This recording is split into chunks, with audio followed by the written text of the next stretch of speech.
चलिए आज हम लोग पढ़ते हैं रचना की दृष्टि से तो पढ़ चुके हैं। रचना की दृष्टि से शब्द के तीन भेद होते हैं, रूढ़, यौगिक, योग रूढ़, रचना या बनावट की दृष्टि से। तो आज पढ़ते हैं हम लोग उत्पत्ति के दृष्टि से। एगो नेक्स्ट क्यों देखिए रहा है ना, उत्पत्ति के दृष्टि से शब्द कितने प्रकार के होते हैं।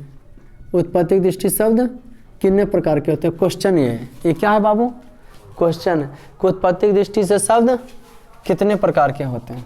उत्पत्ति की दृष्टि से शब्द कितने प्रकार के होते हैं। इसका आंसर उत्पत्ति के दृष्टि से शब्द क्या चीज की दृष्टि से बाबू, हाँ, उत्पत्ति के दृष्टि से शब्द क्या प्रकार के होते हैं, चार प्रकार के होते हैं। उत्पत्ति की दृष्टि से शब्द के प्रकार के होते हैं, चार प्रकार के होते हैं। उत्पत्ति की दृष्टि से शब्द चार प्रकार के कौन कौन भाई। पहला होता है देखिए तत्सम। उत्पत्ति की दृष्टि बड़ा महत्वपूर्ण। रचना की दृष्टि से शब्द तीन प्रकार के, रूढ़, यौगिक, योग रूढ़। उत्पत्ति की दृष्टि से शब्द चार प्रकार के, तत्सम, तद्भव, देशज, विदेशज। देखिए आज इजीली के साथ समझेंगे हम लोग, कितना आसानी के साथ। सबसे पहला है तत्सम। क्या है जी, तत्सम। देखिए संस्कृत के स्क्रीन पर आ रहा है ना, संस्कृत के मूल शब्द को तत्सम कहते हैं। संस्कृत के मूल शब्द को क्या कहते हैं, मेन शब्द जो है ना उसको क्या कहते हैं, तत्सम कहते हैं। संस्कृत के मूल शब्द को, मूल शब्द में क्या होता है, मेन। संस्कृत के मूल शब्द को क्या कहते हैं, जो मेन है उसको क्या कहते हैं, तत्सम। संस्कृत के मूल शब्द को क्या कहते हैं, तत्सम कहते हैं। जैसे संस्कृत के मूल शब्द को क्या कहते हैं, तत्सम कहते हैं। किसके शब्द को, संस्कृत के। संस्कृत के मूल शब्द को क्या कहते हैं, तत्सम कहते हैं। मूल में क्या होता है, मेन। तो जैसे देखिए मैंने वैसे शब्द जिसका हिंदी में हम प्रयोग कर सकते हैं और संस्कृत में भी जो कहते हैं प्रयोग कर सकते हैं, उसको क्या कहते हैं, तत्सम। संस्कृत के मूल शब्द को क्या कहते हैं, तत्सम। जैसे आग, जैसे अग्नि। देखिएगा बाबू, अग्नि इंटर बोर्ड में पूछा था, सैया, सैया ना जी, हाँ। अग्नि, सैया, वृक्ष, पुष्प, पुस्तक, कूप, ग्राम आदि, मैंने बहुत सारे आ सकते हैं। ठीक, संस्कृत के मूल शब्द को क्या कहते हैं, तत्सम। संस्कृत के मूल शब्द को क्या कहते हैं, संस्कृत के मूल शब्द को तत्सम कहते हैं।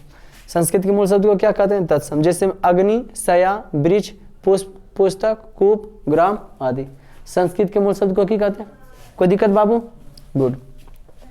रोमन में 2 तत्सम, उसके बाद होता है तद्भव। एगो यही पूछा था कि निम्नलिखित में से कौन तद्भव है। अग्नि का तद्भव क्या होगा, आग, नहीं, गुड। तो यहाँ सीधा इसका उल्टा, संस्कृत के मूल शब्द को तत्सम कहते हैं, लिख लीजिए। तत्सम के बिगड़े हुए रूप को तद्भव कहते हैं। तत्सम के बिगड़े हुए रूप को तद्भव कहते हैं। क्या कहते हैं, तद्भव कहते हैं। तत्सम के बिगड़े हुए रूप को क्या कहते हैं, तद्भव कहते हैं। तत्सम के बिगड़े हुए रूप को क्या कहते हैं, तत्सम के बिगड़े रूप को क्या कहते हैं, क्या चीज कहते हैं, किसके बिगड़े रूप को, हाँ, तत्सम के बिगड़े रूप को। अग्नि बिगड़ा तो की बन गया, जैसे अग्नि बिगड़ेगा तो आग। सया बिगड़ेगा तो हाँ बिछावन, क्या होगा, बिछा। वृक्ष बिगड़ेगा तो पेड़, वृक्ष बिगड़ेगा तो पेड़। पुष्प बिगड़ेगा तो फूल, पुस्तक बिगड़ेगा तो किताब। कूप बिगड़ेगा तो कुआं, कूप बिगड़ेगा तो बाबू कुआं। ग्राम बिगड़ेगा तो गांव, ग्राम बिगड़ेगा तो आदि। कोई दिक्कत, आग, बिछावन, पेड़, फूल, किताब, कुआं, गांव। ठीक, रोमन में 3। तत्सम तद्भव उत्पत्ति की दृष्टि शब्द कितने प्रकार के हैं? 4 प्रकार। तत्सम तद्भव देशज, देशज का। वैसे शब्द जिसकी, वैसे शब्द जिसका उद्भव, वैसे शब्द जिसका उद्भव अपने देश में, ठीक, उद्भव मने बाबू जन्म, उद्भव मने जन्म।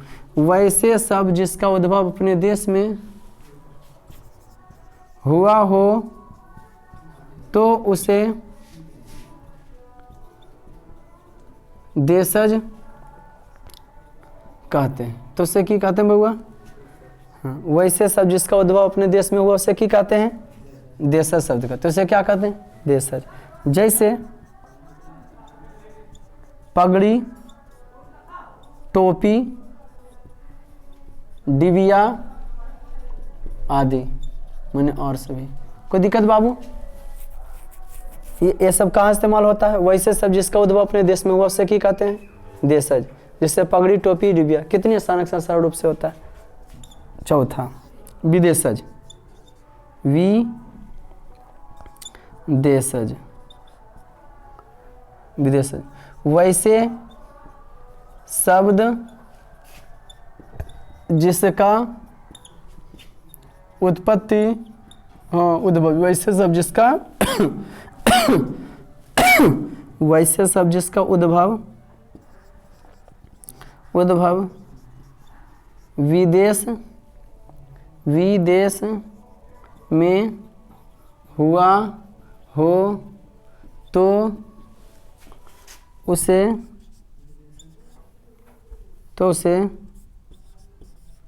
विदेशज का। तो उसे क्या कहते हैं? तो उसे विदेशज कहते हैं। तो उसे क्या कहते हैं? वैसे सब जिसका उद्भव विदेश में हुआ, वैसे सब जिसका उद्भव कहाँ हुआ हो? वैसे सब जिसका उद्भव विदेश में हुआ तो उसे की कहते हैं? जैसे जैसे हाँ, वैसे सब जिसका उद्भव कहाँ हुआ हो? विदेश में हुआ। वैसे सब जिसका उद्भव कहाँ हुआ हो? वैसे सब जिसका उद्भव कहाँ हुआ हो? विदेश में। उसे की कहते हैं?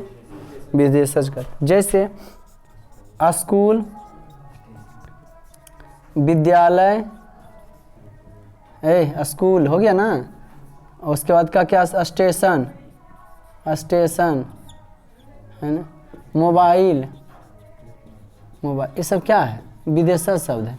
आदि बहुत सारा। ब्यूटी पार्लर, ब्यूटी पार्लर, इस सब का हिंदी सुनिएगा बड़ी खतरनाक है। स्कूल माने विद्यालय, हिंदी लोग बोलन करते हैं। स्टेशन धूम सकट विश्रामालय, मोबाइल चलायमान, ब्यूटी पार्लर महिला काया पलट केंद्र ब्यूटी पार्लर का होता है। छोटा सा भी दुकान रहेगा तो वो भी लिख ले रहेगा ब्यूटी पार्लर, अंग्रेजी में लिख रहेगा। और हिंदी में अगर लिख दे तो कोई जेबे नहीं करेगा वहाँ पे, है ना जी, कोई जेबे नहीं करेगा उसको। इसका क्या होगा उसका हिंदी जी? तो वो उसका हिंदी हो जाएगा महिला काया पलट सौंदर्य केंद्र। बताइए तो पढ़िए भाग जाएगी, कोई जाएगी भाई ब्यूटी पार्लर में तब। ठीक। एक होता है क्रिकेट, क्या जी? क्रिकेट। तो क्रिकेट आदि, क्रिकेट का हिंदी क्या है? लम दंड गोल पिंड धड़ पकड़ प्रतियोगिता, लम दंड गोल पिंड धड़ पकड़ प्रतियोगिता, क्रिकेट का हिंदी। कोई दिक्कत? तो आज हम लोग क्या पढ़े? उत्पत्ति की दृष्टि से शब्द कितने प्रकार के? 4 प्रकार के। देख लेते हैं ऐसे ही। उत्पत्ति की दृष्टि शब्द कितने प्रकार के? 4 प्रकार के। रूढ़, तत्सम, संस्कृत के मूल शब्द को तत्सम कहते हैं। संस्कृत के बिगड़े हुए रूप को, तत्सम के बिगड़े रूप को तद्भव कहते हैं। वैसे शब्द जिसका उत्पत्ति अपने देश में हुआ हो, उद्भव हुआ हो, देशज। वैसे शब्द जिसका उत्पत्ति विदेश में हुआ, अपने देश में बोला जाता हो, विदेशज। कोई दिक्कत? तो होप यू आप लोग को बेहतरीन तरीका से उत्पत्ति के आधार पर शब्द समझ में आ गया होगा। आज का क्लास इतना ही।